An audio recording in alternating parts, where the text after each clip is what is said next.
ഗഹസാത്തരൂവിലെ ചോര കണ്ടേ ഞാനും എഴുതട്ടൊരു കണ്ണീർ കാവ്യം. പിഞ്ചോമന മക്കളെ ചോരക്കായി ദാഹിച്ചലയുന്ന ചെന്നായ്ക്കൂട്ടം.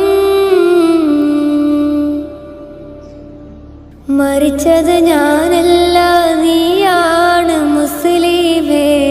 ഫാസിസ തടവറയിൽ അടിമയായി നിൽപ്പോ നീ. എന്ന് തീരും ഈ കണ്ണുനീരിൻ മോചനം നേടുകില്ലേ? ഫലസ്തീൻ ചിരിയെന്നത് കാണാക്കിനാവല്ല,